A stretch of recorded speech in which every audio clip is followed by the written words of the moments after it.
Olha, nós estamos também tendo a oportunidade de passar essa reunião pelo Zoom. Se alguém quiser enviar qual é o link, eu tenho, a Lu tem, quase todos aqui já sabem qual é o link. Então, as pessoas, inclusive, quando forem falar aqui, vão ter que sentar nessas duas cadeiras aqui, tá?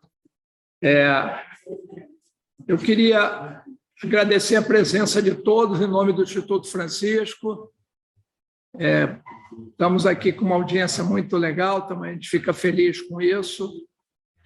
Para começar, eu queria passar a palavra para o padre Anderson, vice-reitor-geral da PUC, a pessoa que tem nos apoiado muito nesse projeto e que, se Deus quiser, daqui para frente a gente vai estar mais ligado ainda, junto com a pastoral, presença aqui do padre Abel, da pastoral universitária da PUC, que já vem desde a época da campanha de cesta básica também nós juntos fizemos muita coisa, nós naquele momento como grupo Bom Samaritano, e agora com o Instituto Francisco já consolidado em termos burocráticos, né, com o CNPJ, com tudo que nos dá a condição de levar adiante esse projeto. Então, eu queria primeiro passar a palavra para o padre Anderson, depois o Cerqueira, nosso presidente, vai dar umas palavrinhas, e aí nós vamos efetivamente para o objetivo de hoje, que é a apresentação do desenvolvimento da pesquisa que nós estamos fazendo, que vamos fazer efetivamente aqui na Gávea, tanto na Gávea, o bairro, como aqui também na comunidade do Parque da Cidade. Tá bom? Eu queria agradecer de novo a presença de todos e passar a palavra aqui para o padre Anderson. O microfone para dentro. Vou usar o microfone para testar. É porque ele está dando interferência no som. Parece que o ideal é não usar. Pode usar. Pode usar. Então vai. Bom dia a todos. Tem que sentar ou posso ficar de pé? Então, em primeiro lugar, eu gostaria de dar as boas-vindas a todos vocês e rapidamente explicar um pouco o que é essa casa, né? Dar as boas-vindas para a gente também um pouco se situar, né? É verdade, eu sou vice-reitor da PUC, mas há menos de um ano eu tive que assumir essa casa como diretor do Centro Loyola. Então, nós estamos num processo de reestruturação e, nesse processo, o Instituto Francisco, ele, de alguma maneira, faz parte. Não só como parceria, mas também desde um ponto de vista de inspiração, né? Então, foi nomeado aqui o Padre Abel, que está aqui, o Padre França. Então, os jesuítas que trabalham na PUC, alguns, nós três, nós conversamos muito sobre a necessidade de apoiar, né, as iniciativas dos leigos, das pessoas, as iniciativas cidadãs, vamos usar essa palavra que abrange um pouco mais. Então, essa casa ela está se reestruturando nessa perspectiva. E o Instituto Francisco, repito, que já disse na reunião, é bem-vindo ao Centro Loyola, porque nos dá essa confirmação de que o caminho é esse. Caminho de parcerias, um caminho de cidadania, um caminho de busca de realizar a vocação também da universidade. Em poucas palavras, o que é esta casa? Primeiro eu vou dizer a história da casa. A casa foi doada por uma família na década de 50 e ela foi doada com um objetivo, o objetivo de ser um lugar de formação dos jesuítas, que os jesuítas oferecessem formação, na época religiosa, dentro da concepção que reinava. A casa passou por muitos modelos, seguindo e atendendo esse destino que a família deu, mas um dado é muito interessante, que a família tinha um filho com necessidade especial, com uma dificuldade de mobilidade, ele era cadeirante. Então, toda a casa eles tinham muito recurso, então construíram essa casa bonita, mas também toda já pensada para cuidar desse filho. Então, imagine isso na década de 50. Existem coisas do passado que, de alguma coisa, pré-anunciam o que deve vir no futuro. Então, dentro do processo de reestruturação, nós estamos pensando, e já convencidos também disso, né, que essa casa também tem que ser um lugar de inclusão. O que acontece a partir desse ano? O Centro Loyola, ele é uma unidade mista da PUC. Ele é um contrato, entre aspas, entre a PUC-Rio e a Companhia de Jesus dos Jesuítas. Do ponto de vista da PUC-Rio, isso daqui é uma unidade administrativa da PUC-Rio, como um departamento. E, nesse sentido, eu sou diretor dessa unidade, o departamento, entre aspas. E isso tem que ter um fim, como é PUC, tem que ter um fim de ensino, de pesquisa, de educação. Então, essa é uma primeira asa que eu gosto de dizer do Centro Loyola. Mas tem uma outra asa que corresponde à Companhia de Jesus dos Jesuítas. E aí é um lugar de diálogo com a fé e a cultura, lugar de espiritualidade. Então, a reestruturação do Centro Loyola, em poucas palavras, ela está se moldando da seguinte maneira. Nós teremos aqui uma plataforma de projetos sociais, socioambientais, voltadas para um público bem determinado, adolescentes e jovens. Então, basicamente, vou dizer basicamente, né? Para a gente entender, de segunda a sexta vai funcionar isso. Uma plataforma de projetos que atendem esse público e, sobretudo, em relação ecossistêmica com o entorno. A gente olha aqui para o lado e encontra a favela do Parque da Cidade. Aqui atrás, lá em cima, Rocinha. Então, não é possível uma casa dessa não estar aberta para essa população, principalmente para os jovens. E, do ponto de vista da Companhia de Jesus Jesuítas, fins de semana nós teremos momentos de espiritualidade de maneira geral, mas também diálogo com a cultura. Então, essa é a reestruturação da casa. E estou contando isso para vocês porque isso dá sentido para a reunião que está acontecendo aqui. O Instituto Francisco é um dos primeiros parceiros nessa intuição fundamental que nós temos. Plataforma de projetos socioambientais, humanos socioambientais, e também, do ponto de vista da espiritualidade, diálogo com a cultura da cidade urbana, e também essa demanda da espiritualidade, no sentido muito amplo, mas também muito profundo. Então, duas boas-vindas, e expliquei rapidamente essa história para dizer, todos são bem-vindos aqui. Centro Loyola será uma casa aberta, mas na medida em que todos se envolvem nessas duas demandas, vamos dizer assim, do projeto atual. Então, eu conto com vocês e estou muito interessado na pesquisa, por isso também vim, porque isso também vai nos ajudar a configurar essas duas demandas e também esse desejo que nós temos de transformar esse lugar num lugar que seja aberto e a serviço da sociedade, e não de maneira geral, mas específica do entorno aqui da Gávea. Então, dar um sentido social para esse lugar, eu acho que é fundamental, e a gente conta também com o Instituto Francisco, o Cerqueira, para isso. Muito obrigado, sejam sempre bem-vindos.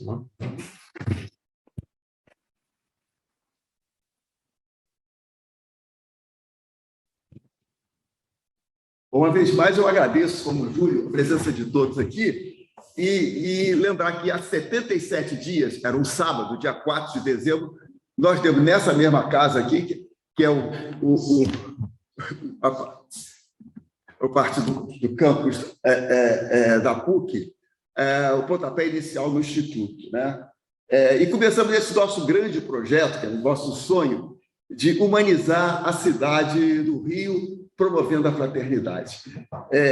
A cidade tem 36 regiões administrativas, cerca de 160 bairros, 6 milhões e meio de habitantes, um pouquinho maior que a Finlândia, que é o nosso benchmark, né?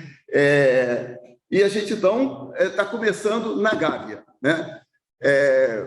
Porque aqui é onde está a PUC e é um bairro que a gente vai servir como um protótipo, né? E é interessante que a Gávea tem 3 Gáveas, né? A gente pode imaginar. Tem a PUC, que é um centro de excelência de educação, uma das melhores universidades do Brasil, né? Nós temos a população da Gávea, as pessoas que moram aqui, o comércio, que tem um IDH semelhante aos principais países do primeiro mundo. E nós temos um enclave, que é a Favela Parque, onde tem pessoas que moram que não têm nem endereço. O correio não pode ir lá, porque a rua não está nem registrada. Você entra no Google, é uma mancha, né? Então, a gente resolveu começar analisando a favela do Parque da Cidade, para depois, então, ir para outra região da Gávea, né? E a gente quis fazer essa reunião para dividir o nosso entusiasmo e prestar conta para vocês do que a gente fez nessas 11 semanas, desde o dia 4 de dezembro, né? Nós tivemos a providencial graça de encontrar o Departamento Social da PUC. É impressionante como, na hora que a gente dizia A, eles diziam DCD, a gente falava LRGH, e então a gente viu que a coisa foi no crescendo, aumentando o nosso entusiasmo. Eles partilham do nosso sonho e têm um conhecimento que nos tem encantado. A gente se reúne toda terça-feira dessas 11 semanas e cada vez o nosso entusiasmo aumenta mais, né? Pelo conhecimento deles e que aquele nosso sonho que parecia uma utopia, né? Assim, uau, a gente está vendo, é possível, né? Com o auxílio deles, com esse conhecimento que eles estão trazendo.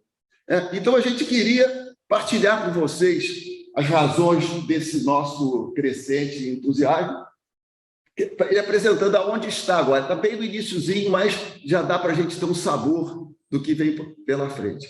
E eu chamaria, então, para começar a apresentação, o diretor do Departamento Social, que é o Marcelo Burgos, que vai a sua introdução aqui.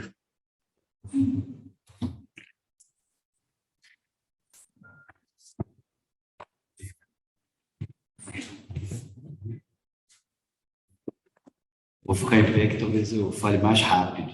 Minha fala, eu até comentei com o Gabriel e com o Alckmin que eu vim para assistir toda essa exposição, mas o Gabriel e o Alckmin acharam que era importante eu, como diretor do Departamento de Ciências Sociais, falar algumas palavras. Eu começo saudando nosso vice-reitor, Padre Anderson, né, por esse impulso que ele está dando a essa casa, né, e, por conseguinte, a nossa universidade, né, esse fortalecimento do braço da extensão que dialoga diretamente com o DNA do Departamento de Ciências Sociais. Nosso departamento foi criado, né, nos anos 50, justamente com essa vocação de pesquisar a cidade, produzir conhecimento voltado para a integração dos diferentes territórios da cidade. Então, acho que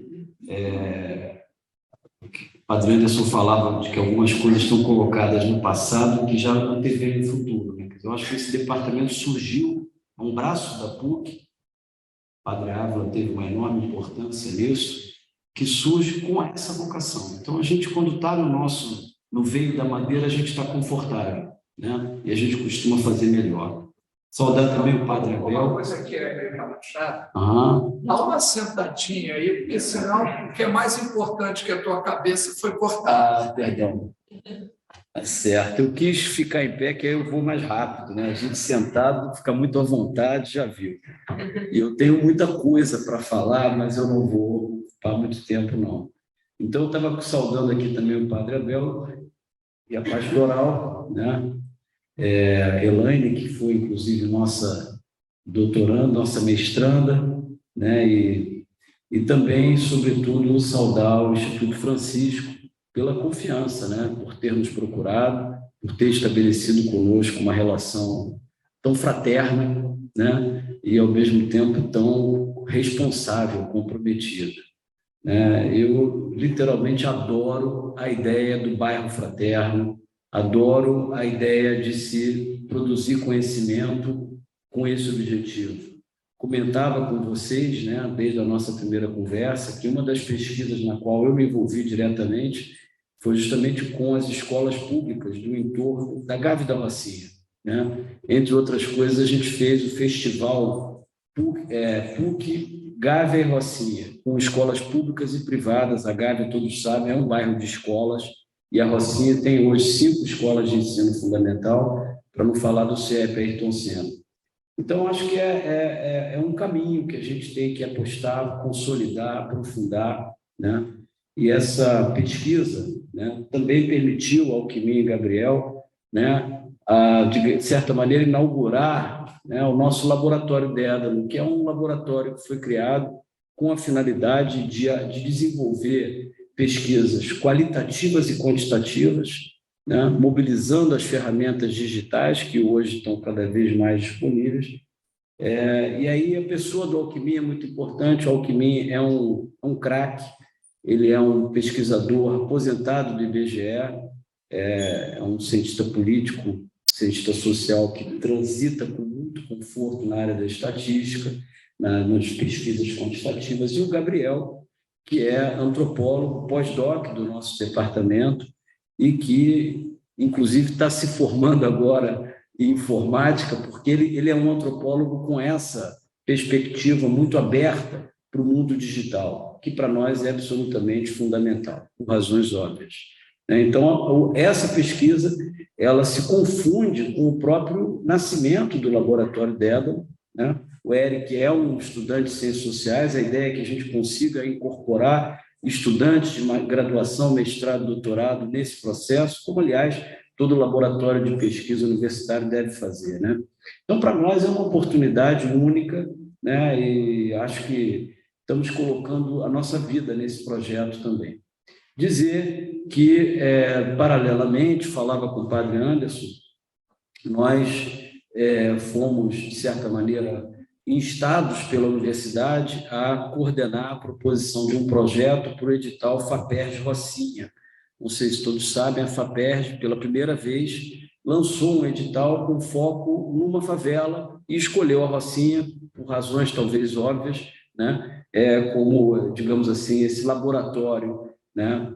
E só 2 universidades foram contempladas com esse edital, né, na categoria B, a PUC, por meio do projeto que eu coordenei, envolvendo 12 departamentos, né?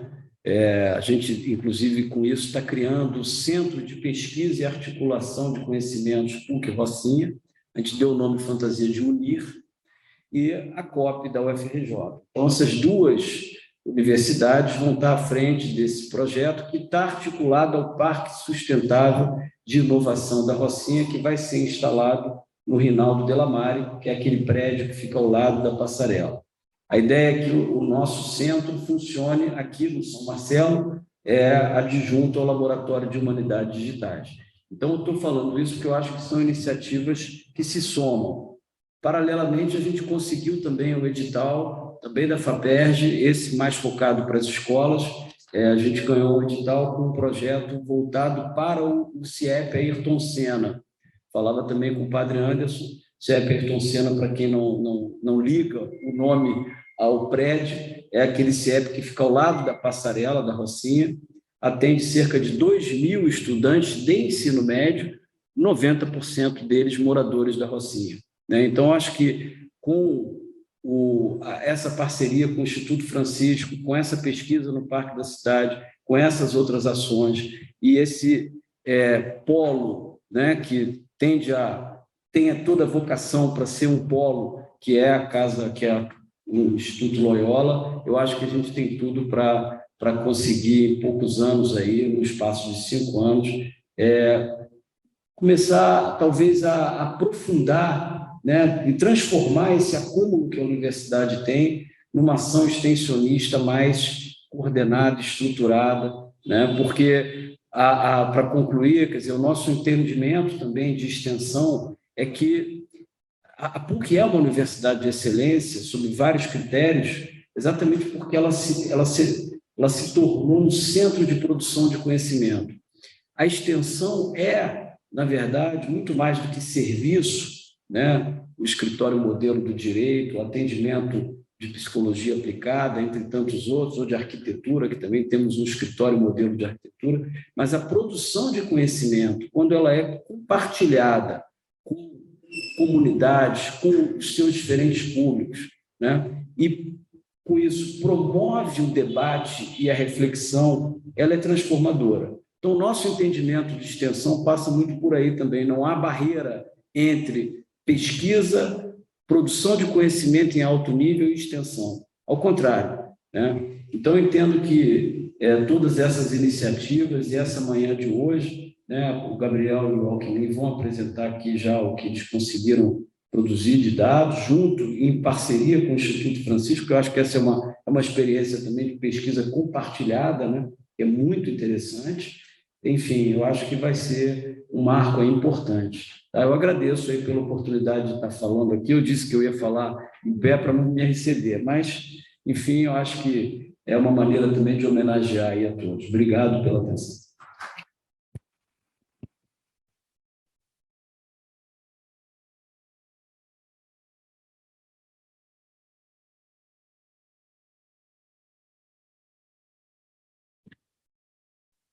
Bom, agora eu queria chamar o Gabriel e o Alckmin para compor aqui a mesa. Agora a palavra está com vocês. Então, capricha aí. Estamos aguardando com muita ansiedade isso tudo que vocês vão nos apresentar. Calma, desligado.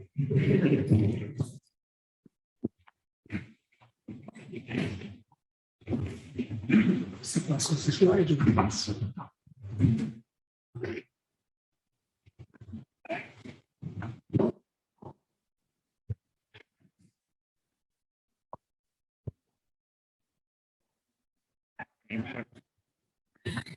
Oi?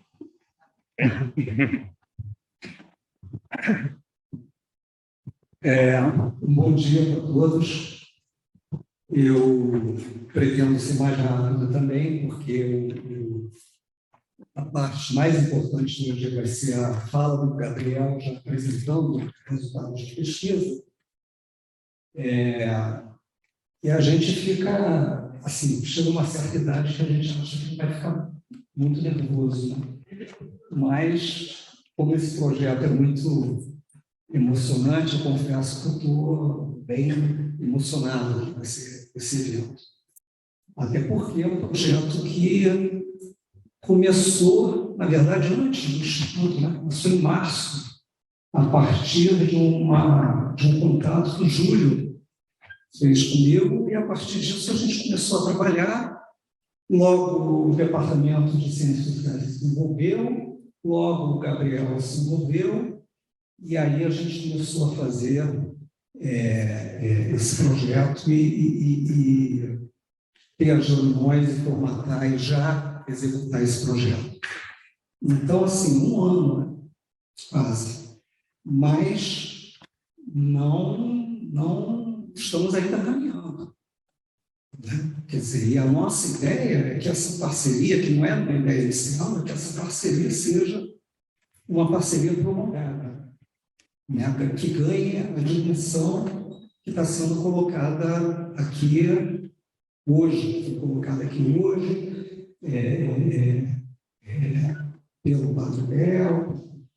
pelos que me antecederam, né? Em relação ao PUC e ao Instituto, e ao laboratório dela. Então, vou falar um pouco dos objetivos da pesquisa, fazer algumas considerações mais gerais, e aí eu vou passar aqui para o Gabriel apresentar uma primeira parte da pesquisa, que é a parte qualitativa. Tá? Então, assim, a importância da pesquisa, né? Quer dizer, pesquisa, eu diria, até à luz da nossa experiência, que ela vai abrindo mais perguntas do que dando respostas. E, nesse sentido, pesquisar é um ato que não termina. É um ato que é uma atividade que é contínua. Ela vai apresentando resultados, ela tem que ter um cronograma, uma objetividade, mas a cada vez que a gente promove uma ação, que a gente promove uma política, que a gente cria uma institucionalidade, novas questões vão surgindo. Novas questões da pesquisa e até do tema. que a gente aborda, né? Então, pesquisar, responder perguntas, mas essas respostas são provisórias, né? Porque sempre são colocadas novas perguntas. Então, esse é o caso da nossa pesquisa, né? Nós nos defrontamos com um tema que é bairro fraterno, que eu falei um pouquinho, né? Isso envolve, nessas duas palavras, uma complexidade muito grande, né? E aí eu já coloco aqui a palavra complexidade, porque a gente acabou adotando essa palavra como uma referência teórica, né? De tratar o complexo, tentar dar uma síntese simplificada, mas ao mesmo tempo entender que essa realidade é extremamente complexa, né? E aí ela faz uma mediação entre essas duas coisas, que é o bairro fraterno.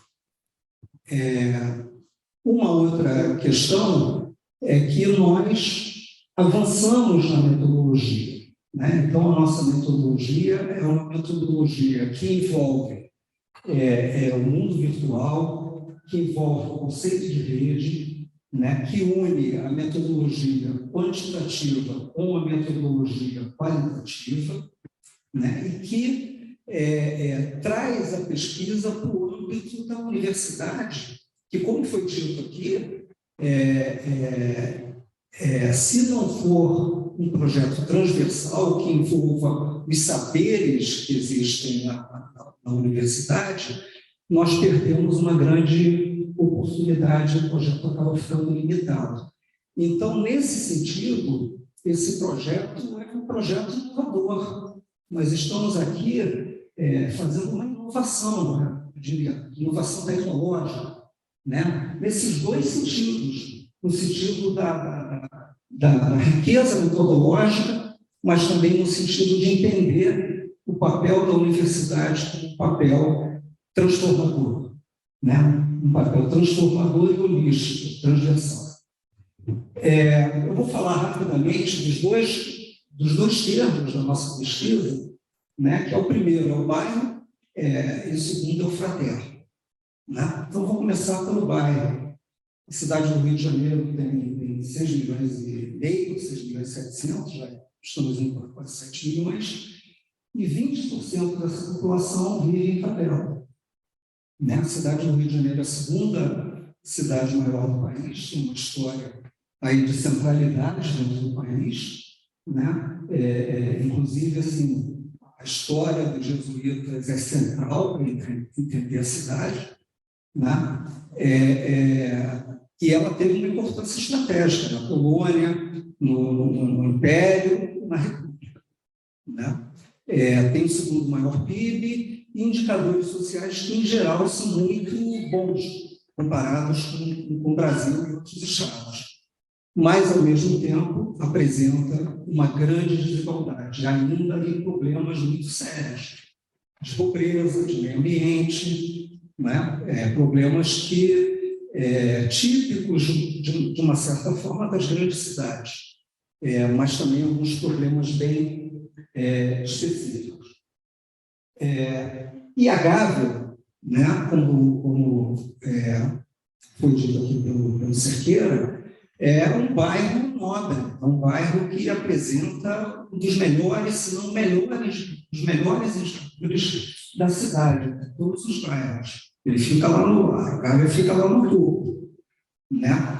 E dentro da Gávea, nós temos uma comunidade, né, que é a Vila Parque da cidade, que, de alguma forma, é até desconhecida pelos moradores da própria Gávea, até em função dela estar na fronteira da Gávea, ela está cercada de um parque ambiental, ela não tem uma visibilidade como tem a Pracinha, que praticamente invade São Conrado, né? Então, uma das questões é a invisibilidade, né? Uma coisa que eu vou falar um pouco mais adiante também, a invisibilidade dessa favela com os próprios moradores da Gávea, né? E as favelas em geral, né? Essa ideia de favela e bairro é uma questão que persegue a cidade historicamente, né? As favelas foram construídas no início do século XX, né? Nós temos a formação das favelas a partir daí. O nome favela é uma coisa típica do Rio de Janeiro, né? Foram os soldados regressos de Canudos que ocuparam o Morro da Providência e deram o nome de favela, porque isso é uma planta encontrada no Nordeste, onde eles viveram, né?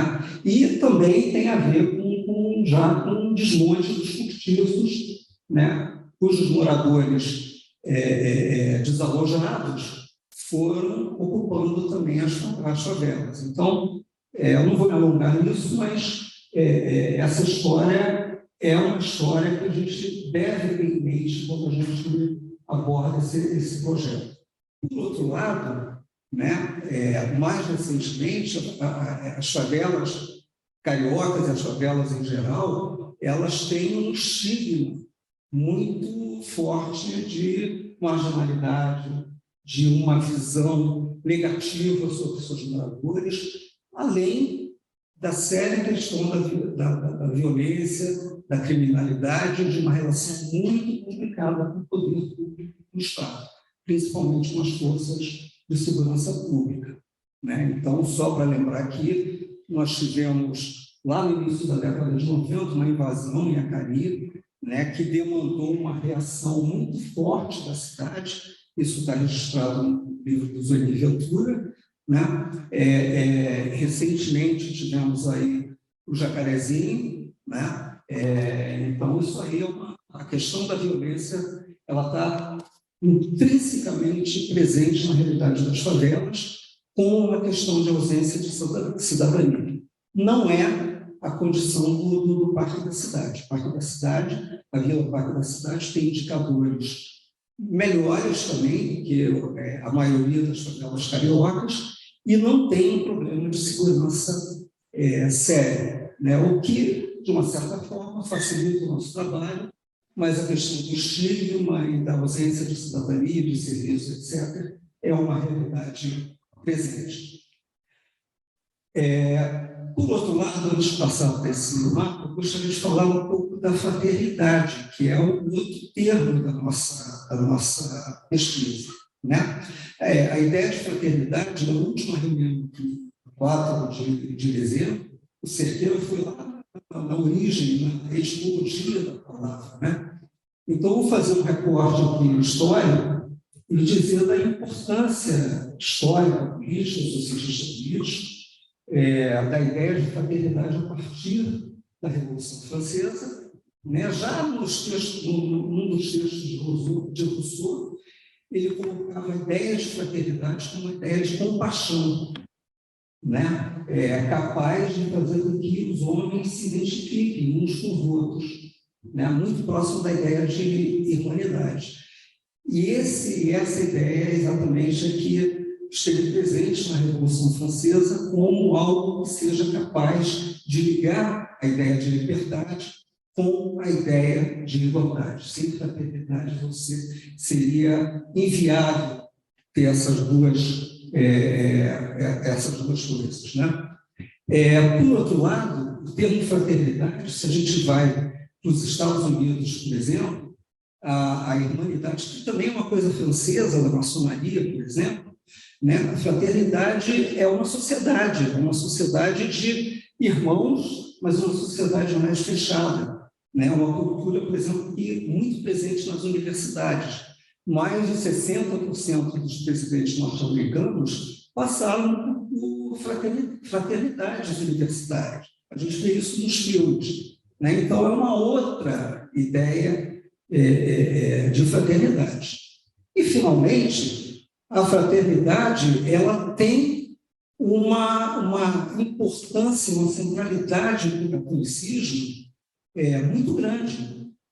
Vale lembrar que a campanha da fraternidade, que foi idealizada lá em 1961, com 60 anos, a minha idade, ela foi idealizada por padres brasileiros, né? Eu acho que vocês têm conhecimento disso. E ela, anualmente, ela associa a ideia de fraternidade a um outro tema, né? E em 2019, Papa Francisco e do pai, ele colocou, né, lá com um religioso, não vou lembrar o nome, né, a ideia de fraternidade, e fizeram um manifesto em relação à palavra fraternidade. E em 2020, a ONU instituiu o Dia Internacional da Fraternidade, né, coisa que também é no dia 1º de janeiro.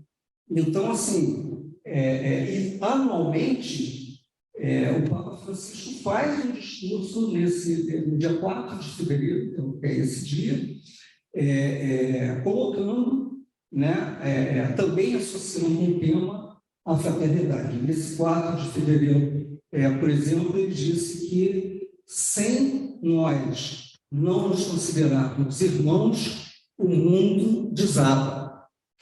Né? Foi uma das frases fortes que ele anunciou nesse último 4 de fevereiro. Então, assim, eu percebi isso depois da nossa última reunião, onde nós tateamos o conceito de fraternidade, pensando em liberdade, pensando em igualdade, mas a gente já sabia, e o Cerqueira falou aqui também na última reunião, que era uma coisa diferente.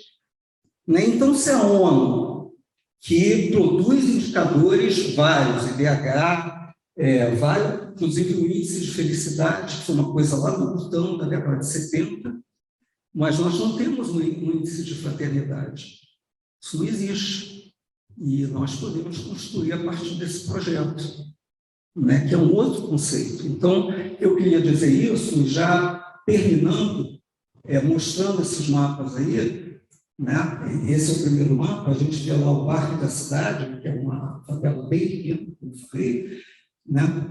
Incrustada ali no limite da Gávea, que também é um bairro mais ou menos irregular, por causa das encostas, né? Um bairro de ligação entre a Zona Sul e a Zona Oeste, né? Com São Conrado e Barra.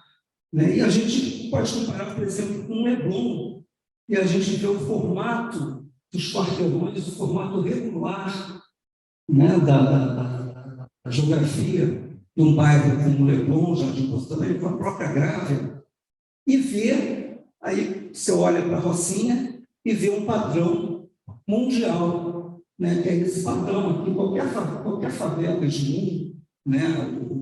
Qualquer aglomerado normal, né, do mundo tem um pouco tem esse formato, né? Esse formato arquitetônico, geográfico. E o Parque da Cidade, apesar de ser mais minúsculo, não foge a isso. Como foi dito aqui, tem problemas sérios relacionados à topografia, à arquitetura do Parque da Cidade. Então, é um pouco esse o panorama geral de um mapa que a gente capturou. Pode passar, por favor. E a questão da invisibilidade, do ponto de vista geográfico, que é uma outra dimensão que a gente vai tratar e vai esperar que também colabore. Eu já consegui aqui um belo mapa na área de arquitetura. Aqui nós temos um mapa do Google, né? Eu não sei se dá muito para perceber, mas o que você repara é que é um mapa que não tem muita informação daquele conglomerado que é tão denso, né? Que tem tanta gente, tanto na área da favela como dentro dos domicílios. Né? E a representação, digamos assim, comercial, né? Ela não traz essa pluralidade, ela não traz essa visão, né? Da comunidade. A mesma coisa nos setores censitários do IBGE, que são 600 mil, se não me engano, coisa de 70 de milhares. No Brasil, tem cerca de 6 mil setores censitários. O setor censitário é um quarteirão, né, para o IBGE, onde o pesquisador faz a pesquisa no censo. Então, nós temos aqui, não sei se está claro, um mapa dos setores censitários e dentro desses mapas o CEP dos Correios, que já são informações oficiais, informações do Estado. E a gente vê que lá aquele pontinho é um CEP da Vila Parque da Cidade. Né? Na verdade, a Associação de Moradores nos informou que tem 2. Mas o problema do endereçamento é um dos problemas sérios que a gente já capturou na pesquisa.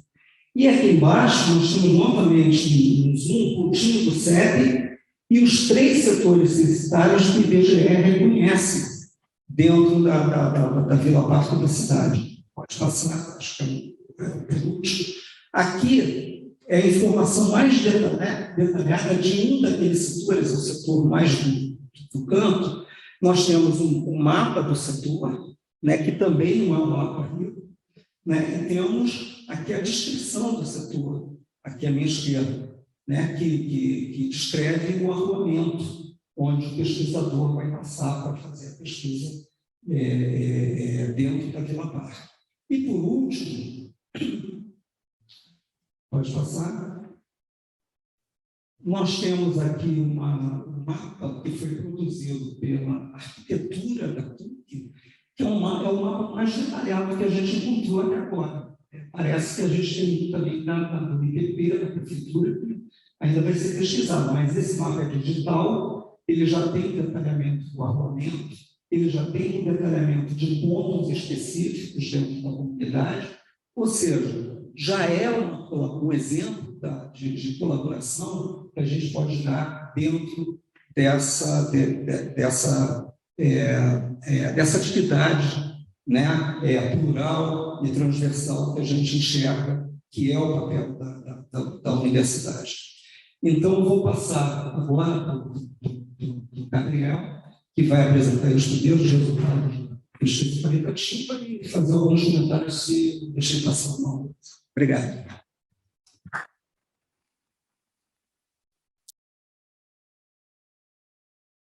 Bom dia, pessoal.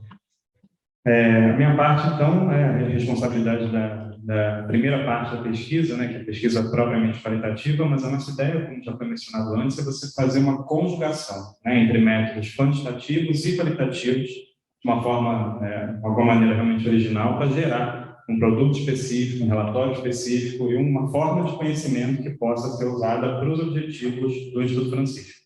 Eu vou poder falar um pouco mais sobre resultados concretos, porque a forma como a gente estruturou a pesquisa é que a gente começou pela pesquisa qualitativa, está quase terminando a sua primeira etapa agora, semana que vem, se Deus quiser, e a gente depois começa a pesquisa quantitativa, que vai envolver passar centenas de questionários na comunidade para serem respondidos, para angariar dados.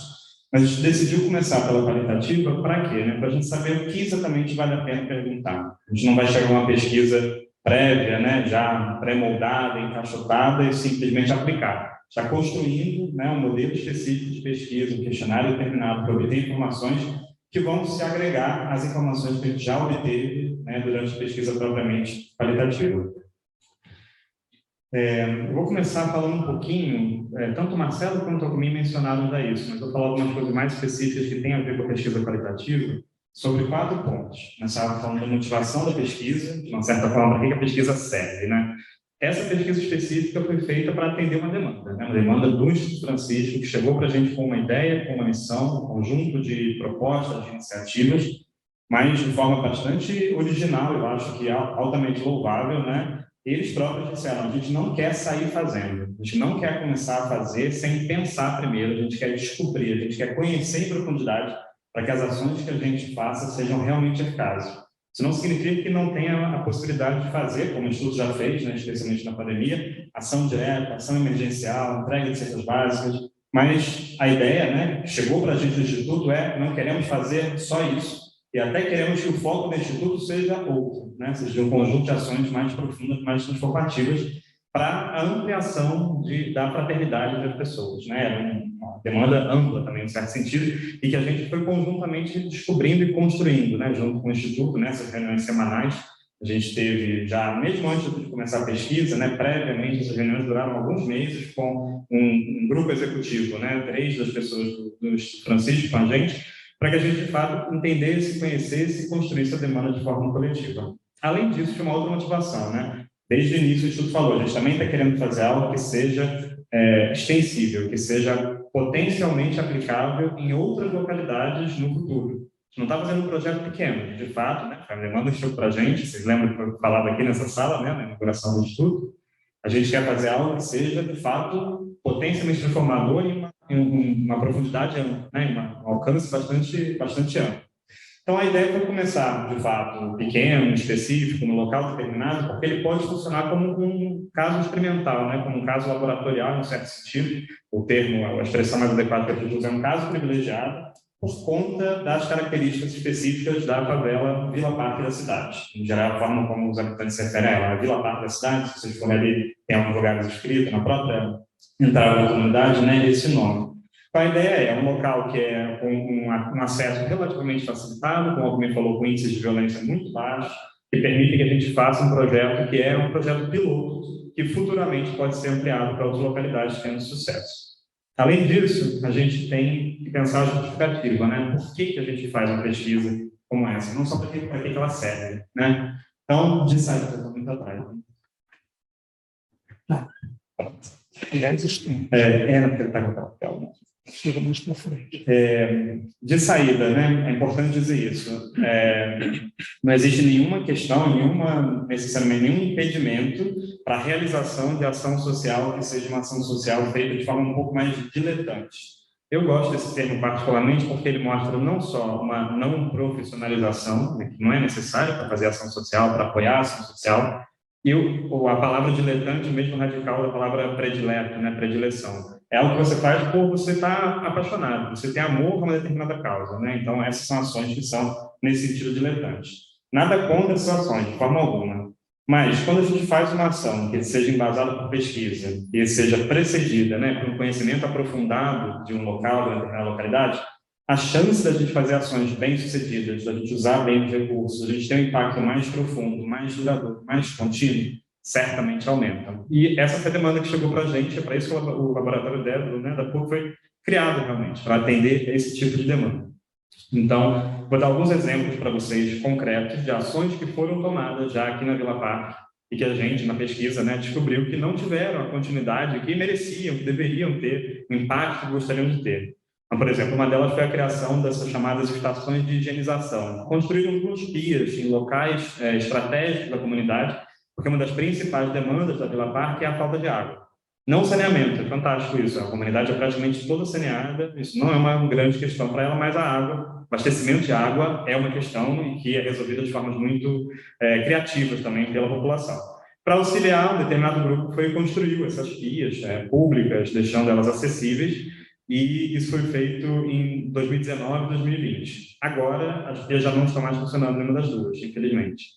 E por que também? A informação foi feita também emergencialmente, no meio da pandemia, sem um estudo pregresso mais profundo, e gerou, né, um dispêndio de gastos, de recursos, de energia, e não teve a continuidade e o impacto realmente duradouro que gostaria de ter. Um outro exemplo, tá? E esses exemplos eu estou dando aqui porque eu conversei com as pessoas responsáveis por eles e elas também me autorizaram a falar a respeito deles, porque as próprias pessoas reconhecem, né, que de fato poderia ter sido um outro caminho que poderia ser seguido. Uma iniciativa chamada Lixo Zero, né, na comunidade. A ideia de um projeto que está recebendo bastante financiamento, público inclusive também, para não haver produção de lixo. É zero de verdade, para que não haja produção de lixo em, por exemplo, favelas, comunidades. O projeto iniciou fazendo ações que acabaram resultando na falta de confiança de pessoas da comunidade e de uma maneira muito impositiva inicialmente. Foram criadas estações residuárias para a coleta, né? Coleta dos resíduos sólidos, né? Não falo lixo normalmente, quem apoia essa ideia do lixo zero. Mas não funcionou, ele não conquistou a comunidade não participou tanto quanto poderia, e o projeto teve que ser paralisado, dar um passo atrás, repensar, e agora ele está voltando a ser estruturado de uma maneira completamente diferente, quase diferente. De uma maneira mais modesta, pontual, e principalmente, né, mantendo a possibilidade das pessoas, dos habitantes, moradores da favela, de descartarem esses resíduos da forma como bem preferirem. O projeto inicial parecia realmente muito impositivo. Dá para fazer diferente, dá para a gente fazer com pesquisa, dá para a gente fazer com conhecimento, para a gente realmente atingir os objetivos de uma maneira que seja, né, a mais eficiente, mais eficaz, mais duradoura possível. Além disso, a gente pensou, né, em conseguir atender essa demanda do Instituto na relação da criação de determinados indicadores, né, formas de diagnóstico para a gente saber as ações sociais, ações concretas, né, eu vou falar sobre várias delas aqui na minha fala, que estão sendo realizadas, né, que tem cunho social, está tentando mudar a realidade da favela. Elas estão surtindo o efeito desejado? Como é que a gente pode saber se elas estão surtindo o efeito desejado? Quem está acostumado com o meio empresarial sabe da construção de indicadores, índices, né, de rentabilidade, lucratividade, tem dezenas deles, inclusive. E não vou dizer de forma alguma que isso é simples, mas eu vou dizer que talvez seja mais complicado fazer isso com fenômenos sociais. A gente não tem uma métrica única. A gente não tem a forma de dizer realmente, depois desse período, o lucro da empresa aumentou tanto e a gente fez as seguintes ações, é provável que elas vão ser responsáveis por uma parcela desse aumento. Como é que a gente consegue, de alguma maneira, se não necessariamente mensurar, porque nem tudo é mensurável, mas certamente acompanhar, né, e analisar a eficácia, tudo pode ser realmente analisado em relação à sua eficácia, ações sociais, né, ações que têm uma profundidade, que lidam com uma quantidade de variáveis infinitamente maiores, né, uma quantidade infinitamente maior do que, por exemplo, aquilo que acontece somente no mercado, que já é complexo bastante, né, todo mundo sabe. Então, a ideia é essa, né? Fazer ações embasadas em pesquisa para que você diminua o risco, né, de não ter sistematicidade, continuidade, avaliação e melhorar o seu sucesso. Com isso, a gente fala sobre o objetivo da pesquisa, né? Não passou, né?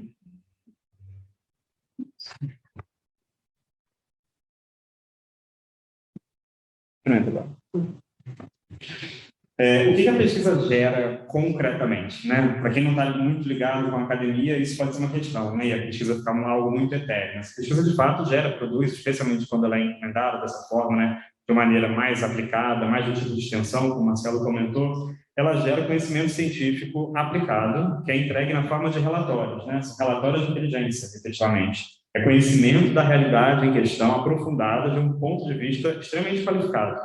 E junto disso, né, não só o conhecimento, como recomendações explícitas, né? Como agir, que caminho seguir, como a gente justifica essas recomendações, sempre baseadas em evidências, né? Isso que a ciência faz, de fato, né? A gente trabalha baseado em evidências, a gente apresenta essas evidências, trabalha com elas, justifica e assessora de alguma maneira, né, o processo decisório do Instituto Francisco para que ele seja o melhor possível. Última coisa, falar sobre metodologia, né, que em ciências sociais é a nossa especialidade máxima, um dos nossos grandes orgulhos, de fato, é que a gente realmente é especialista em metodologia, todo tipo de metodologia. Eu vou falar só um pouquinho aqui da metodologia qualitativa, que a gente usou diversas técnicas diferentes. Não vou entrar muito nelas, mas a gente separou um espaço ao final para perguntas, então, se houver alguma pergunta a respeito disso, por favor, só trazer ao final. A gente primeiro fez uma pesquisa de diagnóstico de conhecimento com o nosso próprio cliente, num certo sentido, né, com o Instituto Francisco. Ao longo dessas sessões semanais, foram as 4 primeiras sessões semanais que a gente teve, a gente criou uma pesquisa para conseguir transformar um conjunto de ideias, aspirações, desejos, vontades em sistematicidade, né? Em categorias, a gente separou em eixos, né? Nós chamamos de eixos de pesquisa e de ação, e no interior de cada um desses eixos a gente separou em temas. Daqui a pouco eu vou mostrar para vocês o resultado disso, mas vou falar um pouco aqui só realmente sobre a metodologia. Além disso, né, como toda pesquisa acadêmica, a gente fez uma pesquisa bibliográfica bastante extensa. Quero aproveitar para agradecer o Eric, que está aqui, que é o meu assistente de pesquisa nessa etapa, e ele foi ótimo fazendo boa parte dessa etapa também. A gente realizou dezenas de entrevistas semi-estruturadas, tanto remotas quanto presenciais. A pandemia, infelizmente, né, não permitiu que a gente fizesse trabalho presencial tão intenso quanto a gente gostaria.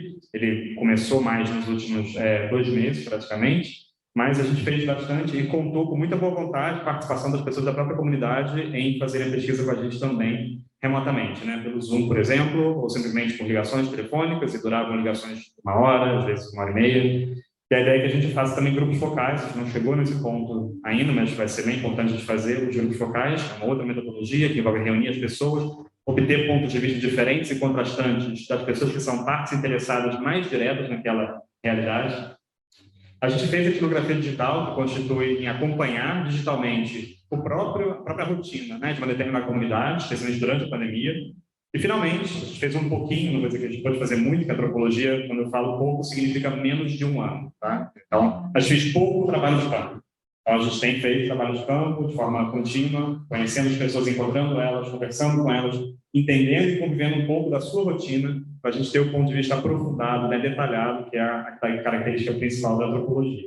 E essa metodologia, como o Alckmin falou também, isso é muito importante, né? Ela é em parte experimental, ela é de uma maneira também construindo o nosso próprio laboratório, então tem a ver com a inovação, né? Essa ideia de conjugar uma única pesquisa e com esse potencial, né? De ser reproduzido em outros locais, feitas as devidas adaptações. É sempre muito importante marcar isso.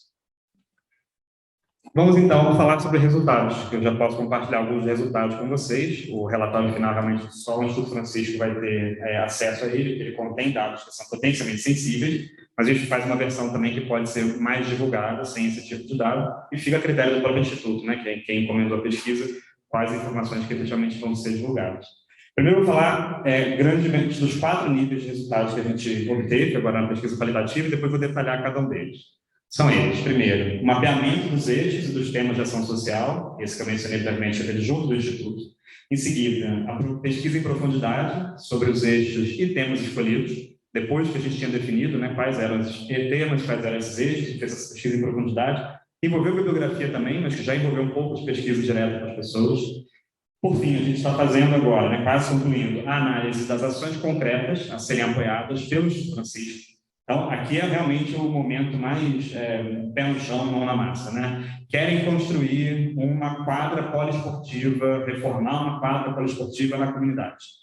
A gente faz uma pesquisa aprofundada sobre essa ideia, sobre o seu histórico, suas possibilidades de sucesso, seus custos, isso que a gente vai apresentar e mostrar.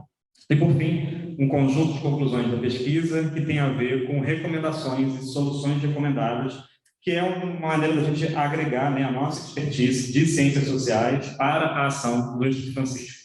É o que, de uma certa forma, nós recomendamos que seja feito, e, de novo, são sugestões, né, que podem ser seguidas ou não, e a gente desenha cenários, né, desenha cenários possíveis e vemos vantagens e desvantagens que tem cada um deles, os riscos que são sendo adotados, porque isso precisa ser feito. Detalhar, então, um pouquinho cada um desses 4 resultados, não vou me estender demais, mas acho que vale a pena. O primeiro deles, então, mapeamento dos eixos e os temas de ação social. A gente fez isso por meio de uma plataforma chamada Miro, uma plataforma digital, alguns vocês devem conhecer, muito útil agora na pandemia, e é uma forma de você simular encontros um pouco presenciais e distribuir as pessoas numa mesma mesa e fazer com que todo mundo esteja vendo uma mesma coisa e montando, né, manualmente ali. Nesse caso, a gente teve que manipular tudo digitalmente, mas foi uma ideia bastante interessante. Vou mostrar para vocês o início e o final desse processo. O primeiro encontro que a gente teve, a gente terminou o encontro com a seguinte imagem. Tá infelizmente ruim para ver, mas eu vou passar a ideia para vocês, né? Imaginem uma série de post-its com vários termos, né, escritos em cada um deles, e ali a gente tem Vila Parque da cidade, tem esporte, tem uma iniciativa concreta, tem o Centro Loyola de Fé e Cultura, tem a Clínica São Vicente, tem o Ambulatório São Lucas, tem qualquer tipo de ideia que tivesse surgido de forma muito, como uma tempestade de ideias mesmo, é o termo que o pessoal usa, a expressão em inglês às vezes, né? E ela é minimamente espacializada. Os post-its ali, né, eles não estão aleatoriamente distribuídos. Eles foram, ao longo da nossa reunião, né, sendo trocados de lugar para a gente ver quais eram as proximidades entre esses textos, entre esses diferentes temas. Essa é a primeira ideia que a gente teve, a primeira reunião. Depois de um mês, no final de um mês, a gente chegou nesse que foi o modelo final, que está mais estruturadinho. Infelizmente ficou muito claro aqui, né? E, o lugar é muito iluminado, então não dá para ver tão bem, mas posso ler também se não estiver dando para ver.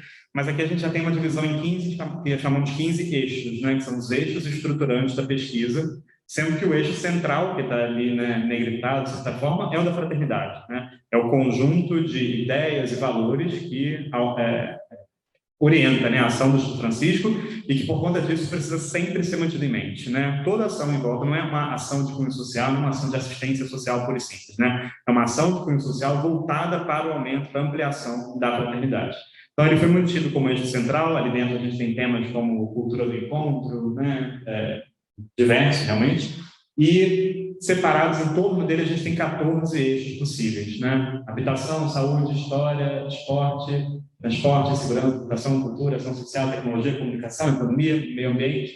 E quando a gente terminou, realmente a ideia do Instituto Francisco foi, olha, realmente, a gente não é a prefeitura, né? Então, a gente tem que saber de fato onde é que a gente vai agir, o que a gente quer fazer e, pelo que eles disseram para a gente, né, anteciparam um pouco, isso ajudou muito a estruturar o próprio tipo de ação que o Instituto gostaria de realizar. Vocês podem ver que os post-its aqui estão distribuídos, né, no interior de cada um dos eixos, e alguns deles estão na interseção entre 2 eixos diferentes. Então, se você tem ali economias digitais, tá? Junto de economia e de comunicação, por exemplo. Você tem fotografia, é algo que está tanto em cultura quanto em meio ambiente. Só estaria em meio ambiente, talvez, fotografia, no caso do Parque da Cidade. Então, volto a dizer isso, né? É uma pesquisa feita singularmente, né? Dedicada para esse local e aconteceria de formas diferentes em outros locais. Essas interseções, né, mostram que os eixos são essas divisões arbitrárias que a gente, né, efetuou junto com o pessoal do Instituto Francisco, e elas vão ser replicadas com o pessoal, né, os habitantes, os moradores da própria favela, as principais, né, partes interessadas nesse processo todo. Não tem como, né, realizar ação social bem-sucedida sem ter do seu lado, como parceiro, como executante, como apoiador também, né, a própria população do local. Então, esse foi o primeiro resultado que a gente teve e que orientou, né, todas as etapas seguintes. Vou dar um zoom aqui, eu tinha esquecido que eu tinha feito um zoom. Então pode fazer mais um aí para ver se a gente consegue ler alguma coisa. Eu imaginei que não daria para ler. Agora dá para ler um pouquinho melhor, mas até eu estou com dificuldade. Mas é só para ter essa ideia, né, de como é que eles se intersectam, como é que eles estão distribuídos. Né? Então, meio ambiente, a gente tem saneamento, energia, tem o próprio Parque Nacional da Floresta da Tijuca, né, que é uma outra área de conservação ambiental que está diretamente ligada com a Vila Parque, por causa da sua proximidade espacial, e que tem, né, um regime de funcionamento, de proteção diferente. Pode passar. Falar um pouco, então, da pesquisa em profundidade que foi feita sobre os eixos, né, e sobre os temas escolhidos. Primeiro, né, de tudo, isso é muito importante na academia, a gente bate nessa tecla, né? A gente não reinventa a roda, né? A gente agrega conhecimento, a gente constrói conhecimento em cima de pesquisas, trabalhos que foram feitos antes da gente. Para isso é que é importante, né? Esse nosso investimento bibliográfico, leitura, descobrir pesquisas. E a gente faz pesquisas profundas, feitas com qualidade contemporânea, desde a década de 1980, especificamente aqui, etnografias realizadas na Vila Parque. A gente aprendeu muito com elas. Isso ajudou bastante a gente a pensar, olha, lá na década de 80 foi pensada uma ação parecida com o que está sendo imaginado para ser feito agora. O que aconteceu? Por que ela deu certo ou não deu certo? Será que fazê-la hoje em dia seria igual, seria a mesma iniciativa? O que precisaria mudar? Conhecer, né, principalmente, compreender e valorizar iniciativas já existentes. Esse é um ponto fundamental para o que eu queria chamar a atenção aqui, né? A ideia não é, de forma alguma, imaginar que nenhum tipo de ação social, né, mesmo esse querer estimular a fraternidade, está trazendo a fraternidade para um lugar onde ela não exista. Isso é uma preconcepção, né, basicamente um preconceito, que a gente pode ter, especialmente trabalhando em território de favela, imaginar que as pessoas, né, por escassez de recursos socioeconômicos, propriamente, né, necessariamente não teriam desenvolvido um valor, por exemplo, como fraternidade. E, evidentemente, não é isso que acontece. Mas, sim, algo que acontece é iniciativas próprias, né, autônomas, orgânicas, da própria favela, muitas vezes são bloqueadas por uma série de fatores, incluindo, às vezes, o próprio poder público, que fazem com que elas não sejam visibilizadas, reconhecidas, ouvidas, valorizadas. Então, uma parte possível da ação do Instituto Francisco, que é uma recomendação nossa inicial, foi sempre reconhecer e valorizar as iniciativas pré-existentes, porque elas estão lá. E isso era um pressuposto quase nosso de pesquisa de ciências sociais, mas imediatamente, quando a gente começa a pesquisa qualitativa, a gente começa a pesquisa em profundidade, a gente tem uma, né, descortina, dezenas de casos em que isso já é feito, que isso já acontece, e que as pessoas mostram para a gente tentativas que às vezes não são bem-sucedidas, e enumeram, né, como é que foi, quais foram as dificuldades, o que foi o bloqueio, só faltou isso aqui. Nossa, isso é um manancial para o apoio, né, para chegar a algum tipo de órgão, associação, instituto, né, como Francisco, e apoiar essa iniciativa já existente. Elas têm muito mais chances de sucesso e de continuidade quando você constrói, né, essa ponte, você consegue colocar essa continuidade. Vou dar uns exemplos agora aqui, que eu acho que é sempre bom a gente lembrar exemplos, né? Um dos moradores contou para a gente, né, que queria criar um pré-vestibular comunitário no interior da comunidade, no interior da Vila Parque. E aí, conversando com ele, inevitavelmente, bom, mas você conhece, sabe que a PUC tem um, né, e a Pastoral, seja mais. Não, eu conheço, mas eu tenho medo de entrar na PUC. Então, para mim, isso foi, claro, é uma chave de pesquisa, é algo que é duro a gente ouvir, fazendo parte da comunidade universitária, e é algo que nos insta à ação, né? Por que ele tem medo de entrar na universidade? E ele sendo morador aqui, e ele contando para a gente, olha, eu desço a Marquês, e em vez de eu entrar na PUC, ele falou, ele hoje em dia é um estudante da universidade, posso falar isso, mas na época não era. E ele dizia, eu tenho medo, e eu sei que eu poderia cortar caminho, eu estou indo em direção ao Leblon, alguma coisa assim, eu poderia passar pelo portão da PUC, sair pelo outro, mas na frente tem um segurança, e eu tenho medo de qualquer lugar que tenha um segurança para eu entrar. Por que isso acontece? A gente descobre conversando com as pessoas, realmente, né? Tem vários fatores envolvidos, não só o local de moradia, né? A classe social, a cor da pessoa e o tipo de tratamento que a pessoa vai recebendo ao longo da vida. Não precisa ser o segurança da PUC, pode ser o segurança do shopping. E aí isso faz com que ele tenha criado um determinado bloqueio e evita qualquer lugar onde tem um segurança na porta. Isso é uma informação relevante para a gente. E às vezes são ações que podem ser relativamente pequenas e baratas e podem ter um efeito muito grande. Ele superou esse medo, graças à ajuda de colegas do Educafro, então ele foi aluno da Educafro, e graças a esse incentivo, né, entrou na PUC pela primeira vez para fazer o vestibular, porque ele disse, a primeira vez que eu entrei, tive que entrar, porque eu tive que me matricular, e eu fui fazer o vestibular, e hoje ele é aluno de graduação da universidade e perdeu o medo.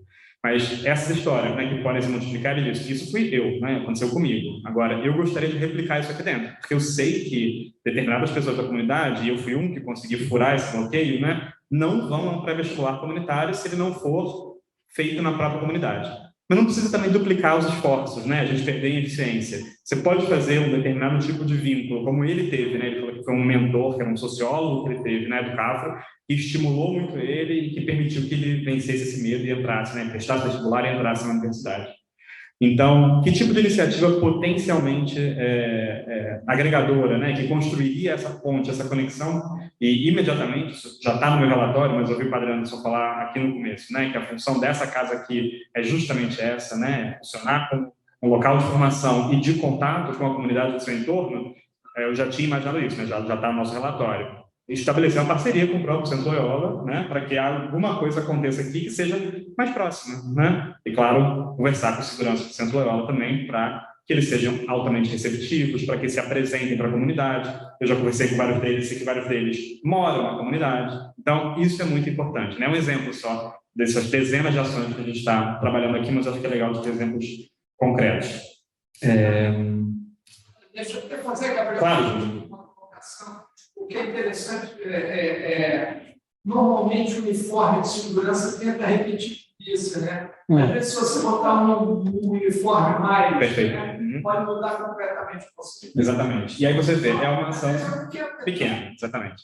Mas isso é fruto de conhecimento, e de experiência, e de vivência, né? E de tentativa também, né? Também não vamos dizer aqui levianamente que faz pesquisa, você tem garantido sucesso. Evidentemente não é isso, né? E a gente também não deve abandonar a ideia de um acompanhamento contínuo. Eu vou chegar nisso um pouco mais frente à apresentação. Oportunitariamente sobre essa análise de ações concretas, né, que podem ser apoiadas pelo Instituto Francisco. Eu dei exemplo de alguns aqui, vou tentar rechear com alguns outros, mas a primeira coisa que a gente faz é traçar o histórico das iniciativas. Alguma iniciativa que tentou ser feita, por exemplo, da quadra esportiva, né? Já tentaram, né, existem 2 lugares na comunidade que serviriam e servem de uma maneira improvisada hoje para essa atividade, querem fazer a reforma. Já se tentou, né? Já tentaram fazer a reforma e ela não foi bem sucedida. A gente delineia esse histórico. O que faltou? Foi recurso? Foi local? Foi liderança? Foi negociação com determinadas formas de poder própria da comunidade? A ação já foi tentada ou ela nunca foi tentada? É uma ideia nova? Se ela é uma ideia nova, né, como é que a gente vai imaginar que ela vai funcionar ou não? Se ela não teve continuidade, né, acontecia no passado, era bem sucedida, mas acabou. A pessoa que dava aula se mudou, acabou a verba. Como é que ela terminou e como é que ela poderia ser retomada, se ela era uma ação já bem sucedida, né? Se ela não teve sucesso, quais foram os motivos que levaram a esse resultado, né? Então, vocês lembraram daquela distribuição dos eixos, né? 15 eixos, cada um deles com em torno de 4, talvez, no máximo 6 temas. No interior de cada um desses temas, no interior de cada um dos eixos, né, que agregam esses temas, a gente está descortinando essas ações. A gente tem dezenas, acho que tem 40 talvez agora. Ações concretas possíveis, né? Ações sociais que podem ser empreendidas. Cada uma dessas ações tem essa análise aqui. Tem o seu histórico, a primeira coisa. Segunda, é uma análise de recomendação de apoio à ação. É um certo indicador de diagnóstico, né? A gente separou isso, por enquanto, é só com a pesquisa qualitativa, não é um índice numérico, mas é um indicador de qualquer forma. A gente separou a prioridade, né? A recomendação de priorização dessa ação, em ações que são altamente recomendadas, com recomendação média ou com recomendação baixa. Ações altamente recomendadas, né? Ações prioritárias, que na nossa avaliação, né, sejam realmente muito prementes de serem feitas e que possuem a maior chance de sucesso imediato. resultados em menor tempo. Exemplos, por exemplo, né? No eixo da cultura, estabelecimento de parcerias para visitas regulares ao planetário, né? Que tem às terças-feiras uma visita gratuita. Mas não só o planetário, né? Ao teatro do planetário, ao show do turno do planetário, é a inteireza, né? Da experiência do bairro. No eixo economia, essa é uma ação muito importante, a capacitação de guias locais para acompanharem visitantes do parque da cidade, moradores da própria comunidade, né, que podem ser esses guias, eles não preferem ter um guia, tem uma questão aí, mas vamos chamar de guias por enquanto, guias para levarem turistas / visitantes, né, pessoas que podem ser da própria cidade do Rio ou de fora, que visitam o parque e que querem saber um pouco mais sobre sua história, que querem fazer uma trilha. Recomendo para todo mundo pode fazer, todo mundo aqui pode fazer, Trilha da Margarida, são 15 minutos de caminhada leve, numa trilha ampla. É só entrar no parque, procura o urso, ele não veio aqui hoje, ele veio na última vez, ele leva, e é muito leve, muito tranquilo, tem uma vista linda, incrível. Quem já fez, né? Quem conhece aqui? E, né, gente que conhece o lugar, que habita aqui, transita pela região. E fazer esse tipo de passeio com um guia local, que vai aceitar uma contribuição voluntária, mas vai receber uma formação, pode se estabelecer uma parceria junto com o Senac, que tem um curso de formação técnica de turismo excelente.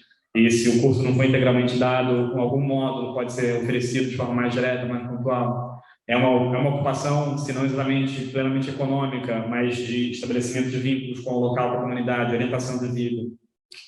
Exemplos de ações que a gente chama de recomendação média, né? Que são ações que são prioritárias, mas que têm uma chance de sucesso menos imediato. Podem ser muito custosas, podem demorar a surtir efeito, apesar de serem feitas rapidamente. No eixo de habitação, por exemplo, instalação de painéis solares para geração de energia renovável e aproveitamento de telhados que não podem ser mais extensíveis verticalmente, né? Chega uma hora que tem um limite, de fato, de altura, né, da comunidade, e os telhados, às vezes, são pouco utilizados, só com as caixas d'água. Podem ser feitos painéis solares que podem ajudar na distribuição da energia na comunidade. Uma ação no eixo de história, algo que os próprios moradores já estão fazendo, né, organicamente, espontaneamente. Criar um museu próprio com a história do Parque da Cidade, atrelada com a história da Vila Parque em si, né? Os moradores frisam bastante isso. Essa pesquisa excelente que foi feita pelo Departamento de Arquitetura da PUC mostra isso também, né? Não existe Parque da Cidade sem Vila Parque da Cidade e vice-versa. O parque só existe, só foi mantido, só foi construído e foi deixado da forma como está, porque a sua comunidade, que é a comunidade da Vila Parque, também protegeu o parque, desde a sua inserção. O parque nasceu, né, quando funcionários trabalhavam no que hoje trabalhavam para pessoas que moravam no que hoje é o Museu Histórico da Cidade, né, e essas pessoas que foram os primeiros moradores da comunidade, foram crescendo ali no entorno. A ligação orgânica daquelas pessoas que são as moradoras mais antigas e cujas famílias moram muitas vezes até hoje no parque, né, é uma ligação com profundidade histórica considerável. Vou demorar mais muito, não. Ações com baixa prioridade, né, com menor prioridade, elas podem ter um sucesso menos imediato, um sucesso menos garantido ou menos profundo mesmo, né? É importante isso também, acho, dizer que tem uma ação que, olha, não é recomendado fazer isso no momento. A gente ganha tempo, inclusive, né? Se alguém vier com essa ideia, olha lá, lembra que na pesquisa que o Dédalo fez, alguém falou sobre essa ideia e tinha esses obstáculos aqui, essas questões. Que, inclusive, a gente coloca sempre que possível, né, o que altera a prioridade, né? Isso aqui pode mudar, essa ação pode ficar mais prioritária caso, na determinada conjuntura, se altere, né? Então, 2 exemplos também. Um do eixo de economia, né? A criação de uma moeda comunitária para o estímulo do comércio local. Tem pessoas na comunidade que estavam interessadas em fazer isso, inclusive comerciantes, pessoas ligadas a determinadas associações da comunidade. Só que essa ideia nunca deu certo em outras comunidades onde ela foi tentada. A gente tem registros disso, a gente sabe, tem estudos feitos sobre isso. Não vale a pena apoiar essa iniciativa dessa maneira. De outras formas, ou pensando que ela precisa ser transformada, talvez valha a pena. No eixo de transporte, né, surgiram a ideia. Construir um elevador, né, similar àquele que existe no Santa Marta, para a mobilidade dos habitantes.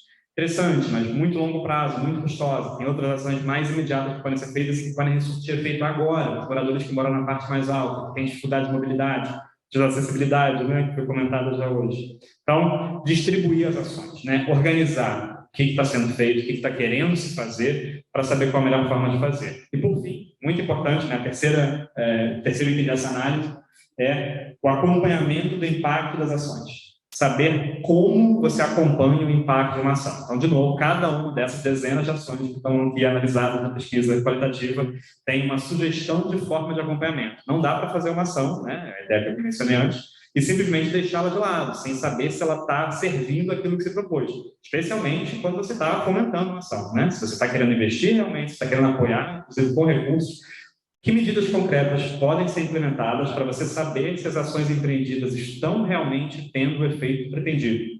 Ao que me gosta de lembrar, né? Impacto pode ser inclusive negativo, não esqueçamos, né? Então, temos que ter isso em mente. Estamos querendo fazer uma coisa positiva. Será que ela, né, piora uma situação? Isso tem que, pelo menos, ser possível de ser respondido, né? E com indicadores que, quando podem ser quantitativos, são quantitativos, se não podem, são qualitativos, que envolvem acompanhamento de formas específicas, num processo que é contínuo.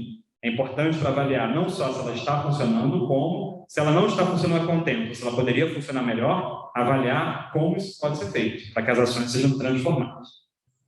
Por conta de tudo isso, é o meu último ponto, eu chego ao conjunto de conclusões nessa parte qualitativa, de soluções recomendadas pelo Instituto Francisco de uma maneira mais ampla, mais geral, um pouco mais estratégica, em um certo sentido. A primeira delas pode ser simplesmente considerar qual vai ser o papel efetivo do Instituto Francisco, que acho que a gente está vendo inicialmente, né, na pesquisa, isso vai ser debatido com o próprio Instituto ainda, uma certa bifurcação entre ser um instituto que apoia algum eixo específico, por exemplo, centrado em educação, centrado em ações de educação e meio ambiente. Seria uma alternativa, mas consistiria, de fato, em deixar de lado, né, aqueles outros 12 eixos no máximo, né, por inteiro, porque aí você consegue ter um foco específico, em vez de tentar abraçar o mundo, né, porque a gente sabe que muito a se fazer, sem dúvida há, e vontade, sem dúvida há também. Agora, quando a gente não tem um ponto de vista, né, mais direcionado, mais focado, o risco de que as ações não conversem umas com as outras, não tenham eficácia devida, é maior.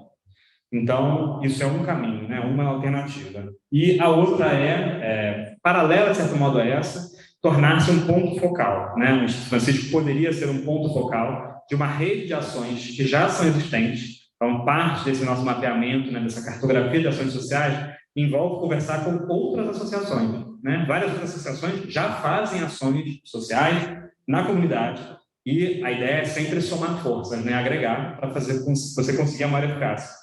O Instituto Francisco, não só por ter empreendido essa pesquisa, como ter a vinculação com a Universidade, com a PUC, por ter o Centro Loyola aqui como parceiro, né, parece, eu acho, especialmente bem posicionado se ele quiser seguir esse caminho, né? São alternativas, de fato, os dois são plenamente possíveis. De se tornar esse ponto focal, conseguir descobrir se as ações estão dando certo, quais que merecem mais financiamento, quais que merecem o financiamento mais imediatamente. Por conta disso, seria necessário contratar alguém que seja, e a nossa recomendação, né, formado em serviço social. É necessário, de fato, alguém graduado em ciência social, se ele seja um assistente social, para acompanhar bem isso do ponto de vista próximo à comunidade, que não seja alguém vinculado diretamente à comunidade, isso é bem importante também, para que você não tenha enviesamento, né, particular. E, por fim, desenvolver uma sistemática de avaliação contínua, né, para o mérito e do impacto das ações, que envolve, a última sugestão que a gente deixa também para o Instituto, a criação de um conselho consultivo, né, que também não seja necessariamente pessoas ligadas ao laboratório, ao Dédalo, porque a gente, de fato, não tem ainda, pelo menos, uma relação tão orgânica quanto outros atores envolvidos podem ter com a comunidade, e que sejam figuras centrais, diretores de escolas próximas, de creches, de comércios específicos, do museu, são mais do que pessoas, cargos, né? São posições específicas de pessoas que estão interessadas, que estão no entorno da comunidade, que podem acompanhar o impacto dessas ações, mas que não são partes diretamente interessadas, são instituições que não vão solicitar fomento para o Instituto Francisco. Essas podem ser as melhores avaliadoras, né? Pelo menos mais um conjunto, né, de opiniões, de pessoas, de análises, para ajudar os esforços dessa profissional para a tomada de decisão com o maior sucesso do Instituto Francisco.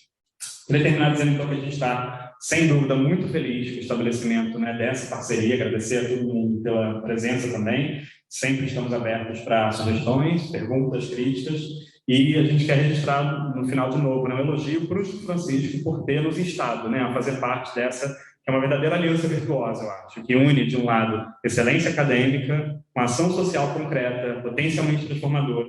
E, por conta disso, né, nada melhor do que a gente ter mais parceiros, mais irmãos nessa empreitada. Agradeço muito efetivamente a atenção de todos vocês e a gente passa a perguntas. Obrigado.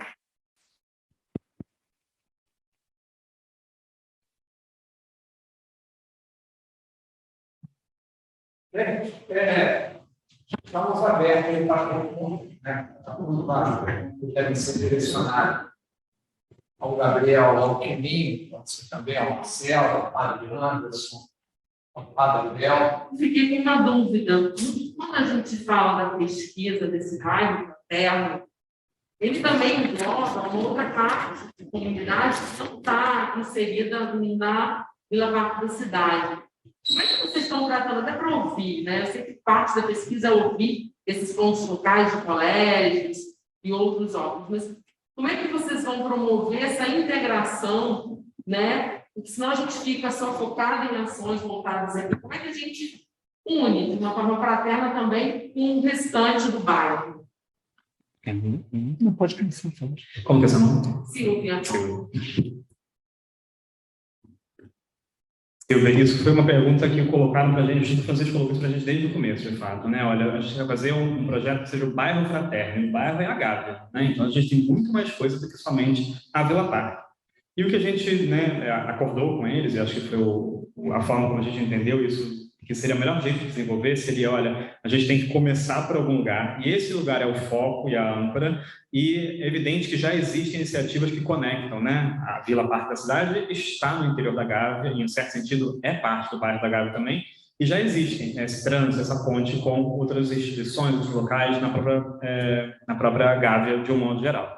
Então, sempre que aparece algum tipo de ação que não seja diretamente ligada à Vila Parque, e aparecem muitas da Rocinha, por exemplo, né, por conta da proximidade física e espacial, elas são agregadas à pesquisa, elas fazem parte da pesquisa para a gente imaginar que, olha, é uma parceria possível a ser feita posteriormente. Mas até uma própria análise da fraternidade na Gávea, por exemplo, né, a gente falou isso desde o começo, é uma outra empreitada, né, seria uma outra pesquisa para pensar um conjunto de indicadores socioeconômicos e de formas de sociabilização muito diferente daquele da, né, exclusiva favela, mas a gente falou isso desde o começo também. A pesquisa, apesar de ter a favela, né, e a Vila Parque da cidade como seu foco, ela não fala só sobre a Vila Parque, ela fala sobre a PUC, ela fala sobre o shopping da Gávea, ela fala sobre o planetário, ela fala sobre o entorno, fala sobre a Rocinha, comunidades vizinhas, porque a cidade é conectada, né? Sem dúvida, tudo isso já está em alguma medida conectado. Às vezes a gente pode conseguir apoios, né, e possibilidades de parceria e vislumbrar. Então, vou dar um exemplo concreto. Tem uma associação, uma ONG chamada Instituto de Medicina e Cidadania, que já faz uma ação concreta na Vila Parque, com consultas médicas semanais gratuitas, que acontece na Associação de Moradores. Esse Instituto de Medicina e Cidadania, ele já atua em outras duas favelas do Rio de Janeiro, no Morro Azul e na Tabajaras. Esqueci o outro agora, que é a sede deles, daqui a pouco eu lembro. Na Tavares Bastos. E na Tavares Bastos. Então, o foco de ação deles é na Tavares Bastos. Para eles, a ação que eles fazem aqui é uma ação experimental piloto e que já é uma extensão, uma expansão daquilo que eles realizam lá. A gente entrou em contato com eles, marcou para conversar com eles, vamos conhecer ainda, conhecer a sede deles, para saber que tipo de parceria a gente pode estabelecer. Ações são feitas em outros lugares, que é aprendizado que a gente tira de uma iniciativa que funciona diferentemente, lá no Tavares Baixos, lá no Morro Azul, mas que eles próprios estão fazendo aqui. Como é que a gente pode ajudar? Como é que a gente pode aprender com eles? Você te responde, né? Sim. Não, deixa ele perguntar. Tentar ser rápido, até porque a gente sempre acredita, eu vou ter que me retirar, que tem um problema médico familiar. Seguinte, eu vim aqui a convite, eu não conheci o projeto, né? Fico feliz com algumas coincidências, me chamo Francisco, estudei na PUC, fiz direito na PUC, tenho um imóvel, morei na Gávea, nos anos 90, e tenho um imóvel na Gávea. Né? Então, eu tenho um especial carinho daqui. Bom, achei muito boas as explicações aí, as informações de todos, e queria saber se eu poderia contribuir de alguma maneira. Isso é uma coisa que teria que se ver com calma, não aqui, caso haja interesse. Eu sou defensor público, tá? O Estado, importante dizer, não litigo contra a União, problemas porque a comunidade está recebendo menos aposentadoria do que deveria, né? Não, isso é um outro segmento da defensoria pública, uma outra carreira. Tá? Eu vi ali o seu mapeamento, muito bom, muito bom. Agora, eu não vi a questão jurídica. Ou seja, se ela não for importante, tudo bem, maravilha, vou continuar apoiando vocês, vindo aqui, né, nas reuniões. Agora, se por um acaso você achar importante, eu posso botar em você, prestando atenção, com a Defensoria Pública do Estado, existe na Rocinha, né, ali em frente à favela, perto do tudo, embaixo do Marento, um órgão da Defensoria Pública que atende a comunidade. Né? Em regra, são resolver litígio entre os moradores, que é entre a família em si, que é entre os vizinhos e tal. Né? A ideia da Defensoria Pública, sem cansar e a todos, é efetivamente, a gente nem trabalha dentro fora, trazer a Defensoria Pública para a comunidade.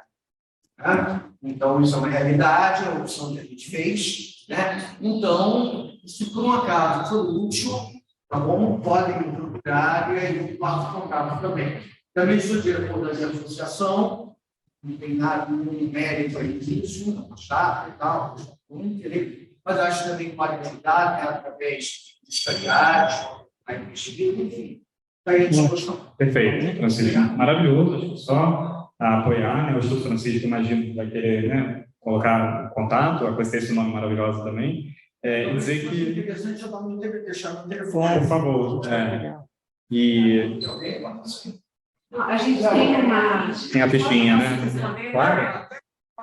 Não, eu posso responder. A gente tem uma ficha para inscrever todas as pessoas que voluntariamente querem se tornar associados ao Instituto. E aí, nessa ficha, a gente pega todos os dados, inclusive área de atuação, disponibilidade, para a gente fazer contato com os clientes e a gente requerir. Não, querer só ajuda assim. Então, bom, agora eu acho só importante a gente conciliar os nossos interesses, né? Sim. Dentro do que vocês querem, do que a gente pode fazer. Sim, sim. Tá? Perfeito. E uma demanda que realmente não surgiu espontaneamente na pesquisa inicialmente, mas já há uma série de ações em que o escritório modelo de direito da PUC, por exemplo, apoiou a comunidade. Então, para fazer associação, então, é claro que existe uma rede e certamente vai ter demanda e a forma de... E esse é um dos motivos também, né? Eu não falei sobre essa metodologia, para ser rápido, né? Que a gente chama de bola de neve, que é um pouco você construir uma rede de apoiadores por meio de indicações de partes interessadas, né? Então, você vai aumentando, por isso que a bola de neve, né? Ela vai girando, aumentando e agregando gente. Então, isso aqui também é parte da pesquisa, tá, gente? Não tem como não ser. Deixa eu falar. Eu queria primeiro fazer um comentário sobre a pergunta muito interessante que foi feita. Nós trabalhamos, estamos ainda avançando nisso com a ideia de rede. Né? Então, assim, nós começamos pela rede interna da comunidade, né? Identificando os problemas, identificando os laços, as ligações, né?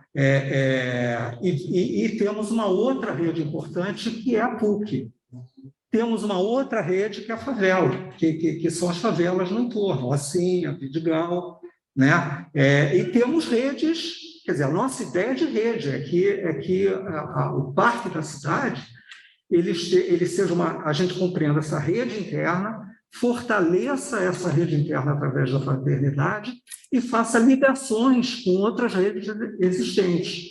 Né? Então, nesse sentido, quer dizer, é uma ideia modelo que, como eu falei no início, a gente quer que seja um modelo para outras universidades também, porque, geralmente, os projetos universitários eles partem de um departamento que fazem um projeto, conseguem o financiamento e tem uma atuação.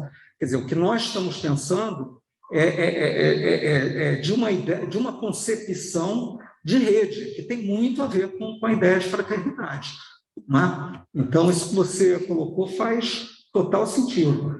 Em relação à questão do direito, eu esqueci de falar, nós fizemos uma pesquisa em 2011, a PUC fez uma pesquisa em 2011 no Parque da Cidade. E ali, não diretamente surgiu a questão de direito, mas, assim, os moradores, quando têm algum problema, eles não procuram resolver sozinhos, ou com a ajuda de amigos, ou com algum contato informal, né? Procuram associação em pouca parte, ou o poder público, uma ínfima parcela. Quer dizer, então, isso mostra claramente uma ausência, né, da noção de direitos dentro da comunidade. E isso é muito importante, porque tem a ver com a questão diretamente da cidadania. Né? Então, isso está no nosso radar, sim, embora não tem aparecido aqui, mas eu acho que o seu reforço foi importante, porque, como o Gabriel diz, a nossa pesquisa ela está aqui. Então, a gente está capturando aqui todas as eventuais lacunas que tenhamos.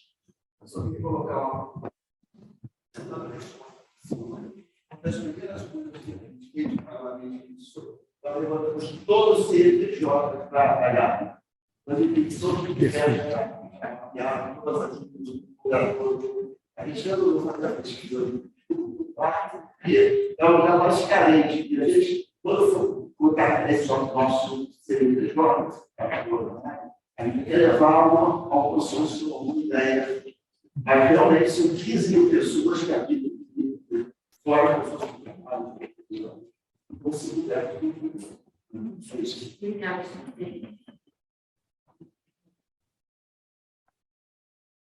Está vendo só se tem uma pergunta no chat, né? Tem uma minha pergunta é bem básica, mas enfim, qual é o tamanho da população aqui da Vila? Mim? Há uma controvérsia. O último censo foi feito em 2010, né? E aí, por isso é importante que o censo tenha uma regularidade, e a gente está enfrentando aí um problema, acho que vocês todos conhecem isso, que repercutiu na mídia, um atraso do censo, e é um problema seríssimo, porque se você caminha sem informação, você caminha no escuro, né? Então, um país sem censo é um país que navega, né, na desinformação. Então, assim, no último censo foram apontados cerca de 600 domicílios e cerca de 2.000 moradores. A associação, através de um levantamento junto à Light, ela fez um cálculo em número dos postos, né, que são distribuídos na favela, e aí multiplicou por um número estimado de moradores. Então, há aí uma ideia de que existiria entre 5 e 6 mil moradores. Então, nós estamos aí entre 2 e 5 mil, né, ou 6. Mas eu acredito que a gente esteja pelo menos no meio, aristotelicamente no meio. Então, não, só ia provocar, eu queria falar um pouquinho sobre a pesquisa quantitativa que vai ser realizada. Ah, tá. Acho que isso não foi dito. Não, é verdade. Quer dizer, o Gabriel falou um pouquinho. Então, a nossa estratégia é começar com a qualitativa. Tá? A gente tem uma quantitativa de 2011, que eu também não abordei muito, mas a gente trabalhou com os resultados até para ver o que a gente pode comparar com 2011, e aí a gente fez essa pesquisa que é em profundidade, com atores dentro da comunidade e fora da comunidade também, e isso, além de identificar problemas e eventuais ações e fazer a classificação por tipo de impacto, essa pesquisa vai servir para construir o questionário. Então, assim, o que a gente, me corrijam se eu estiver errado, o que a gente imagina hoje é que a questão da fraternidade é o conceito central, né? E como é que isso tem a ver com as outras questões, com a qualidade de vida, com os serviços, com a percepção dos moradores, enfim, e construir, quer dizer, então vejam assim, a novidade da história, né? Porque não é uma pesquisa sobre desigualdade, não é uma pesquisa sobre empreendedorismo, não é uma pesquisa que a gente até tateou sobre um índice de satisfação com a vida ou felicidade, que foi feito lá no Butão. É uma coisa diferente. Nós vamos, como eu falei, a ONU estabeleceu lá a fraternidade como um eixo, né, a partir de 2020. E a ONU produz indicadores, e esses indicadores não foram produzidos. Né? Então, a gente, através do eixo da fraternidade, a gente vai estruturar o questionário e vai juntar com essas dimensões da pesquisa qualitativa. E depois, a gente vai fazer uma outra qualitativa para avaliar os resultados da pesquisa quantitativa. Então, vai ficar nessa dobradinha metodológica, que, inclusive, é uma coisa diferente nas ciências sociais. A gente não costuma fazer os antropólogos de um lado, os cientistas, os sociólogos do outro, né? Então, é isso. E uma coisa importante que a gente chegou à conclusão é montar uma equipe mista. Então, a gente vai fazer os pesquisadores que vão levar os questionários para a comunidade, vão ser sempre duplas, compostos pelo menos por um morador da comunidade, seja alguém que vai estar cursando graduação, e por um estudante de ciências sociais.